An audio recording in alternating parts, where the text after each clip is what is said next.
O recorde de escândalo com maior poder de indignação no Brasil acaba de ser atualizado. Esse escândalo, que ao poucos está sendo divulgado pelas conversas dos jagunços de Alexandre de Moraes, criaram novos patamares que nós nem sabíamos que existiam. Os dois jagunços do Alexandre de Moraes, como todo ditador, ele tem que ter os seus jagunços. No caso do Moraes, ele tem o Ayrton Vieira e Marco Antônio Vargas. Eram os juízes assessores do Alexandre de Moraes responsáveis por realmente sujar as mãos de sangue e destruir a nossa Constituição. Saiu agora a conversa deles, basicamente falando em contratar jagunços para sequestrar a Alan dos Santos nos Estados Unidos e colocar no avião e trazer para o Brasil. Olha o absurdo do nível de conversa que acontece dentro da Suprema Corte Brasileira, no gabinete do ditador que está destruindo o nosso país. Não é impeachment que a gente tem que pedir mais, agora é prisão. E não só prisão do Alexandre de Moraes, a prisão de Vargas e Vieira. Mensagens indicam irritação da equipe de Moraes com o Interpol. Preste atenção que mesmo a notícia sendo absurdamente escandalosa, a imprensa tem medo de falar o que ela realmente é. Naquela primeira notícia,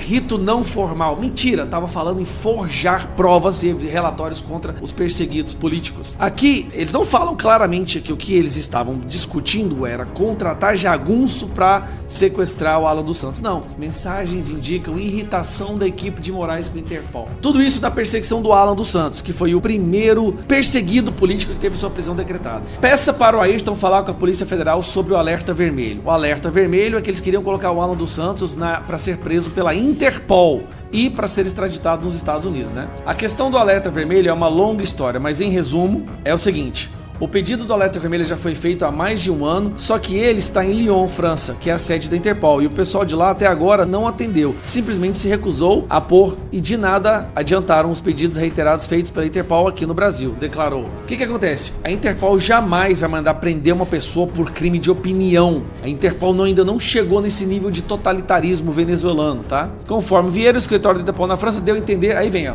que a questão poderia ter viés político. Aqui o assessor do Moraes tá falando claramente que a Interpol, um dos maiores sistemas de policiamento do mundo, de investigação, considera o que eles estavam fazendo com o Alan dos Santos um viés, perseguição política. Nós estamos pedindo, eles não colocaram. Isso faz com que, aliás, o Alan dos Santos não fosse preso até agora. O escritório central da Interpol em Lyon não coloca o nome dele no alerta vermelho. E os Estados Unidos responderam ao pedido de extradição, não responderam, né, ao pedido de extradição, que já foi feito com base até na prisão preventiva dele decretada. A situação é essa. Aí o Vargas respondeu que nem iria responder ao ministro sobre a questão envolvendo a Interpol, pois Moraes deve saber bem dessa história. Vieira então declarou: sim, conhece essa história em detalhes, não se conforma com toda a razão, mas nada podemos fazer quanto a essa questão da Interpol, assim como com a questão da extradição. Tudo que podíamos fazer foi feito, seguimos todo o trâmite, mas a Interpol em Lyon engavetou o pedido de alerta vermelho dos Estados Unidos e não resolveu a questão da extradição, difícil. Em uma outra mensagem, Vargas classificou como sacanagem as atitudes dos Estados Unidos da Interpol. Com certeza, por isso esse idiota do Alan dos Santos se sente livre para fazer o que faz. Aqui, meu amigo, tá aqui, ó,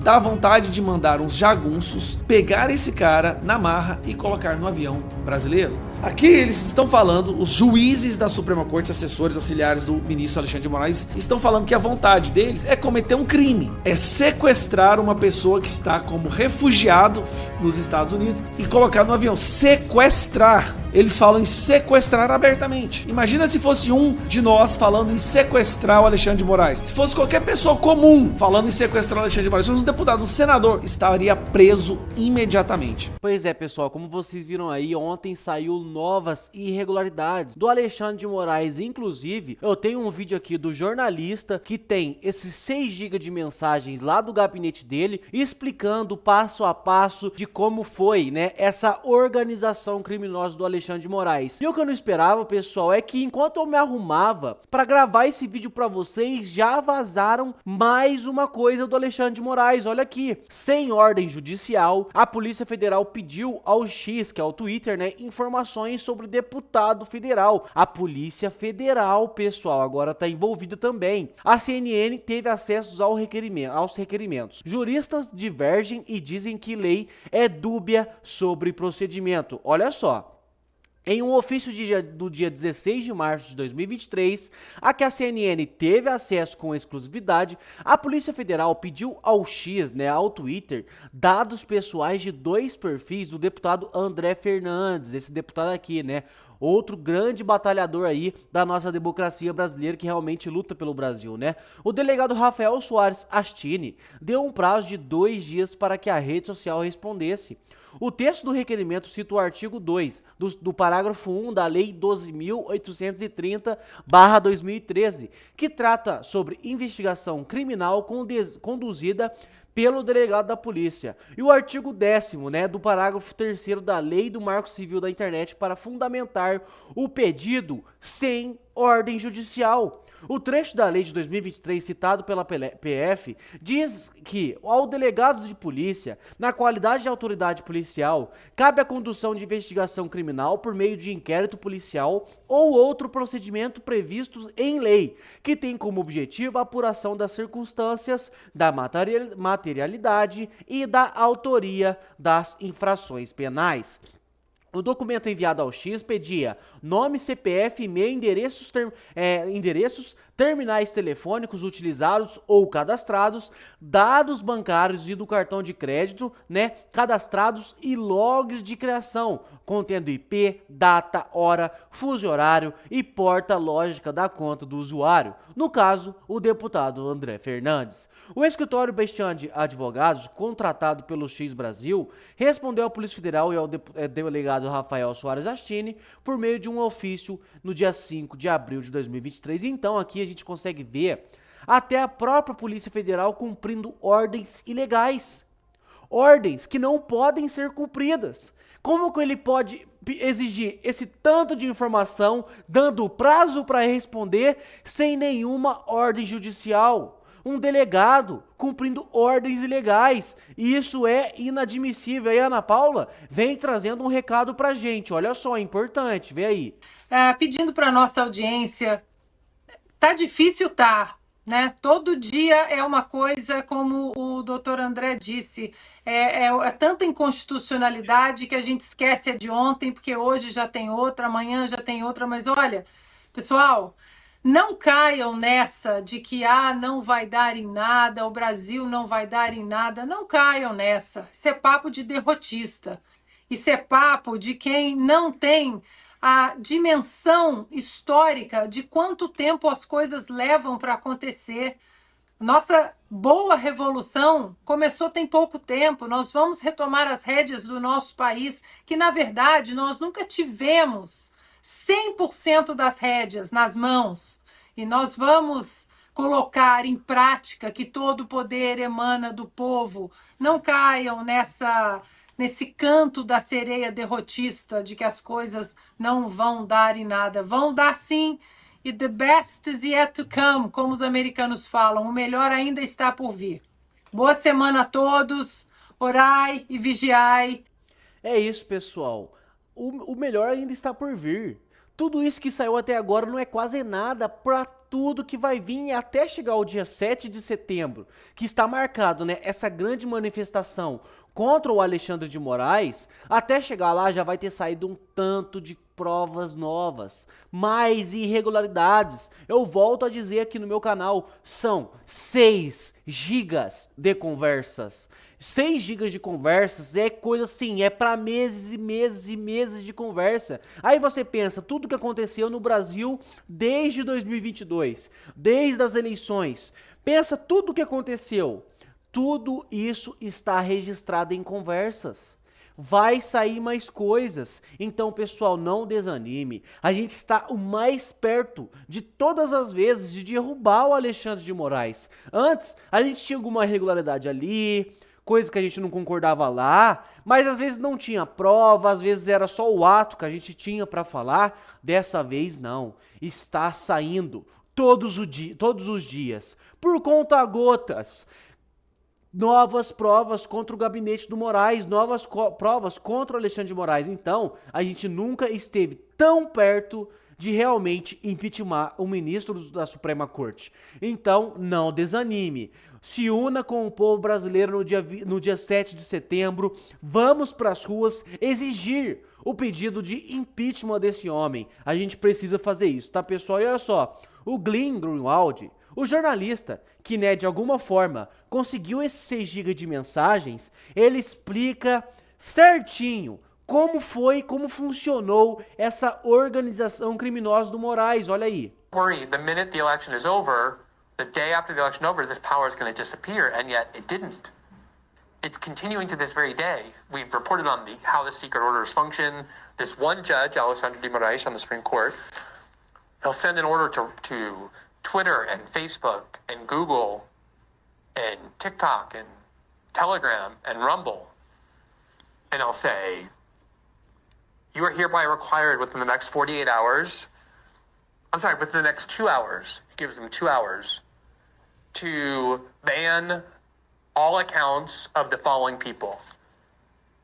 And he says, this order is secret and you're required to keep it a secret. We were able to get a hold of one of these secret orders in the beginning of 2023. We reported on the show.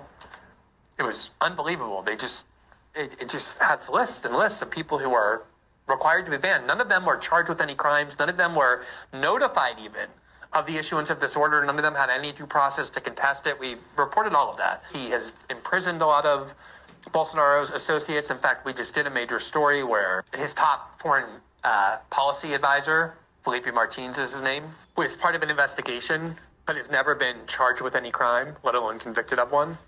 And Alexandre de Moraes ordered him imprisoned in March of this year, before any trial, before any indictment or accusation. And his argument for why he was ordering him in prison preventatively before trial was based on a complete falsehood. Namely, a reporter very friendly to the court falsely claimed that Felipe Martins had left Brazil on a presidential plane with Bolsonaro and never came back. There was records of him entering the U.S., but no records of him leaving the U.S. and re-entering Brazil. And therefore, that proved that he somehow evaporated, and that proved that he was a flight risk. And he was in prison in a very harsh prison condition for more than 6 months. And we wrote an article about it about 2 weeks ago detailing there was a mountain of evidence showing that Felipe Martins never left Brazil, that he wasn't on the presidential plane, that he was in Brazil the entire time, to the point where even the prosecutor asked for his release. And this judge kept him in prison based on nothing, unjustly. And then he finally got out of jail last week. And these are the kinds of abuses that have been taking place repeatedly, all in the hands of this one judge. So about a month ago or so, or maybe a little bit longer than that, we were able to obtain a gigantic archive of messages, audios, documents, texts, all kinds of conversations that came right from the heart of the chambers of this judge. Basically, in order to serve as judge and at the same time investigator or the charge of the police, so he would instruct the police arms of the court to go and investigate, and he would tell these police arms, don't make it look like I'm the one who asked for this investigation, or I'm the one who said that these people should be investigated. You write a report saying they should be investigated and then give it to me, so it makes it seem as though I'm not the one initiating this. I'm the one just receiving passively these requests from some other organ. And they talked about how it was designed to create this pretext, this appearance of propriety. These are just the first stories. And there's all sorts of other parts of these stories already about how inside his chambers, they were kind of telling these dark jokes about how disturbing this all was. Sometimes they would say, go and find crimes that this news site is doing, and the guy would come back and say, I couldn't find anything, and then they would say, look, he wants evidence of criminality, be creative. It's only at the beginning. We're going to continue to do this reporting. And today, which is day 2, basically we started the reporting yesterday, this judge went to the Supreme Court and defended himself, and not only did he say, of course, I've done nothing wrong, absolutely everything I did was totally justifiable, he also said, this is the sort of fake news and dangerous disinformation that is an attack on this court's legitimacy and therefore an attack on Brazilian democracy, basically using the language that he always uses whenever. Então aqui, pessoal, ele explica um pouco, né, de tudo que aconteceu, várias irregularidades do Moraes e como a gente está tão perto de derrubar ele. Por quê? Porque isso são provas concretas. Não tem como ele ficar no poder onde ele está diante de tudo isso que está acontecendo. Por isso, pessoal, não percam a fé. A gente tem que continuar indo pra cima. E olha só o conteúdo que tem nessas mensagens. Os juízes falando em sequestrar, em contratar jagunço, em isso e aquilo, e forja relatório. E olha, não deixa parecer que foi o Moraes que mandou. Todo esse tipo de coisa não pode acontecer numa corte. Principalmente na maior corte do Brasil, literalmente, né? A Suprema Corte, o Supremo Tribunal Federal. Isso é inadmissível. Isso não pode ficar assim, então por isso que eu peço pra você deixar aqui embaixo o seu posicionamento. O que você acha sobre todas essas coisas e me diz aqui se você já assinou a petição de impeachment né, do Alexandre de Moraes, se você já se posicionou nas redes sociais e se você já marcou a sua presença no dia 7 de setembro na rua, né, lá na Paulista. Você já fez todas essas coisas? É muito importante, o povo brasileiro precisa acordar e precisa ir pra cima disso que está acontecendo agora. Nós não podemos deixar essa chance passar. O Moraes está totalmente exposto e ele precisa ser retirado do seu cargo. Ele está enfraquecido. Provas concretas contra ele. Precisamos ir pra cima, tá ok? Peço pra você deixar aqui embaixo o que você acha sobre tudo isso. Qual é a sua opinião, o seu posicionamento? Comenta aqui embaixo de qual cidade você fala. Da onde você fala, qual é a sua moradia, é muito importante, tá? Pro YouTube ver que não tem robozinho aqui não. Tem patriotas preocupados com o seu Brasil, tá certo? Muito obrigado e até a nossa próxima notícia.